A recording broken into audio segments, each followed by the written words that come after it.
Assalamualaikum warahmatullahi wabarakatuh. Nama saya Nara Zura, NIM saya 2440047614. Saya dari kelas LL21. Di sini saya ingin menjelaskan isi dari UTS saya. Business Objective and Travel. Yang pertama, fokus pada offline store, yaitu membangun jaringan bisnis yang kuat dengan cara menjalin relasi dengan beberapa pelaku bisnis lain yang bergerak di bidang yang sama. Yang kedua, jangan lupakan online work, seperti memanfaatkan email marketing, membuat blog. Yang ketiga, melakukan inovasi berbasis teknologi pada sistem bisnis, misalnya dengan menerapkan payment gateway yang memudahkan customer untuk melakukan pembayaran menggunakan e-money dan berbagai rekening bank yang ada di Indonesia.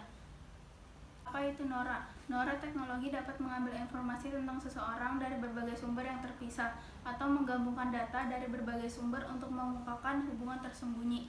2. Ancaman kegiatan digital e-commerce. Yang pertama, kebocoran data terkait detail informasi pelanggan. Yang kedua, rincian pembayaran atau kartu kredit. NORA teknologi diterapkan untuk meminimalisir ancaman, memiliki cadangan data penting, dan melakukan pembaharuan peralatan dan aplikasi TI secara teratur untuk menghindari kerentanan yang tidak ditandingi yang dapat menjadikan alasan terjadinya pelanggaran. Tantangan yang dihadapi perusahaan di dalam mengelola IT infrastruktur. Teknologi informasi mencakup semua hardware dan software yang diperlukan perusahaan untuk mencapai tujuan bisnisnya. Mengidentifikasi elemen dari 5 competitive forces Aksa Mandiri, suatu alat yang sederhana namun sangat berguna untuk memahami di mana letak kekuasaan perusahaan dalam menghadapi situasi persaingan di dunia bisnis. Dengan menggunakan analisis 5 kekuatan ini, kita dapat memahami kekuatan posisi persaingan saat ini, kekuatan posisi persaingan pada bisnis yang sedang direncanakan. Untuk mengukur kekuatan perusahaan dari kelima elemen tersebut, yaitu hambatan bagi pendatang baru. Kekuatan ini menentukan seberapa mudah atau sulit untuk masuk ke industri tertentu. Yang kedua, daya tawar pemasok. Daya tawar pemasok yang kuat mungkin pemasok untuk penjual bahan baku yang pada harga yang tinggi ataupun menjual bahan baku yang berkualitas rendah kepada pembelinya. Yang ketiga, daya tawar pembeli. Kekuatan ini menilai daya tawar atau kekuatan penawaran dari pembeli atau konsumen. Semakin tinggi daya tawar pembeli dalam menuntut harga yang lebih rendah ataupun kualitas produk yang lebih tinggi.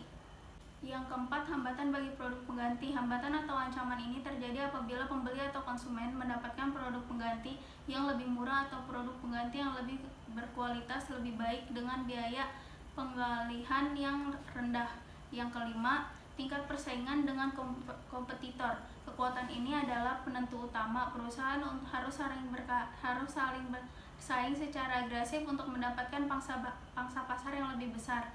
Strategi sistem informasi yang dipilih adalah salah satunya strategi penting Aksa yang Mandiri yang diterapkan pada 2019, yaitu meningkatkan kinerja produk, proteksi, dan kesehatan kepada nasabah termasuk melalui pendekatan digitalisasi. Keunggulan strategi penjualan di perusahaan Aksa Mandiri. Yang pertama, manfaat asuransi kesehatan Aksa Mandiri, perlindungan kesejahteraan, yaitu manfaat rawat inap dan rawat jalan, manfaat santunan tunai harian. Yang kedua, manfaat asuransi kesehatan Aksa Mandiri, solusi kesehatan. Yang pertama, pengganti biaya harian kamar rawat inap hingga 90 hari per tahun. Yang kedua, pengganti biaya bedah hingga 100%. Bagian yang ketiga, manfaat asuransi kesehatan Aksa Mandiri kesehatan prima. Yang pertama, santunan rawat inap dan harian, pilihan manfaat tambahan lain. Yang keempat, manfaat asuransi kesehatan Aksa Mandiri, proteksi penyakit tropis. Yang pertama, fasilitas cashless, penggantian rawat inap. Yang kelima, manfaat asuransi kesehatan Aksa Mandiri, smart care eksekutif, yaitu total rumah sakit tekanan lebih dari 700 rumah sakit, perlindungan biaya kesehatan akibat kecelakaan sendiri. Bagaimana peranan IT di dalam strategi tersebut? Dalam 1 tahun terakhir, Aksa Mandiri telah membuat perubahan penting dalam ekspresi merek seperti penyelenggaraan identitas dan platform iklan yang menunjukkan merek yang lebih bagus dan sederhana, manusiawi, dan modern.